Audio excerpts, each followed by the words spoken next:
Avec un rassemblement national qui domine et progresse, comment vous interprétez ces résultats en région ?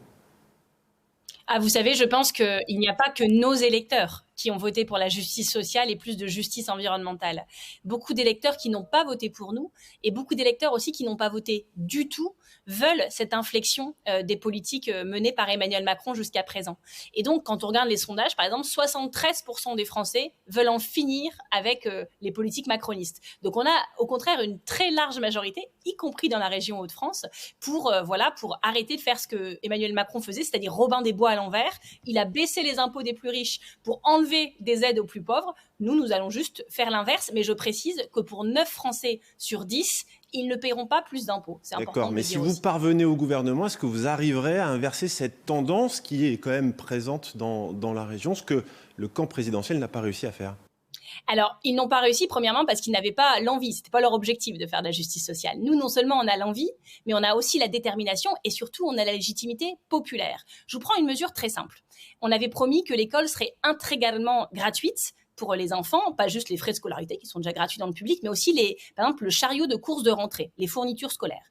Je me mets à la place de maman, voilà, il y a 1,6 million aujourd'hui de mamans qui sont à la tête d'une famille monoparentale et sûrement ont du mal à joindre les deux bouts. Quand elles entendent ça, elles l'attendent. Elles se disent que peut-être ce qu'elles vont économiser dans leur porte-monnaie sur les fournitures scolaires, ça peut leur permettre d'emmener une journée leurs enfants à la mer, par exemple cet été, peut-être que ce sera leur seule vacances.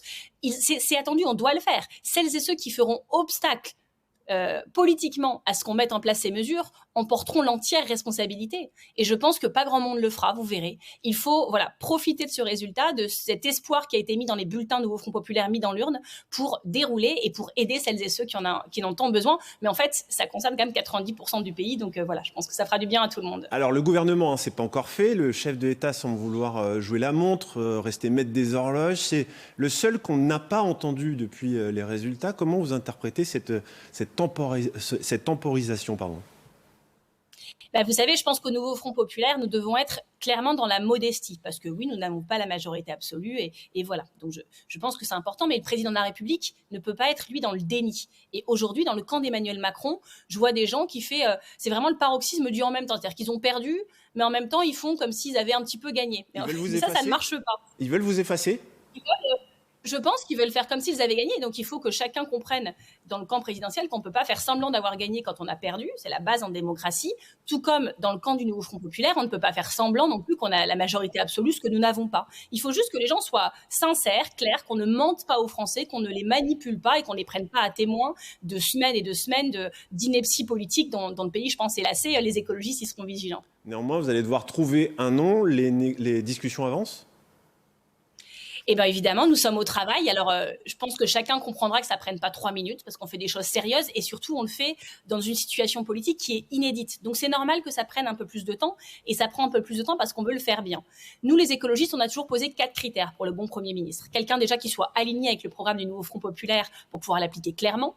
Quelqu'un qui soit dans une stratégie d'apaisement du pays qui en a tant besoin. Quelqu'un qui fasse consensus aussi au sein du Nouveau Front Populaire parce que il faut quelqu'un qui rassemble et qui emmène tout le monde. Et dernièrement, quelqu'un qui ait l'expérience et la compétence, et ça tombe bien, il y en a beaucoup au sein du Nouveau Front Populaire, des hommes et même... Et rapidement, ça pourrait vous convenir ? Très rapidement ? Les critères me conviennent, et si ce que vous dites, c'est est-ce que je suis candidate, c'est pas le sujet. Franchement, moi, mon sujet aujourd'hui, c'est pas qui, c'est pourquoi faire, et je pense que c'est ça qui intéresse le plus les Français à cette heure. Merci Marine Tondelier d'avoir été avec nous ce midi.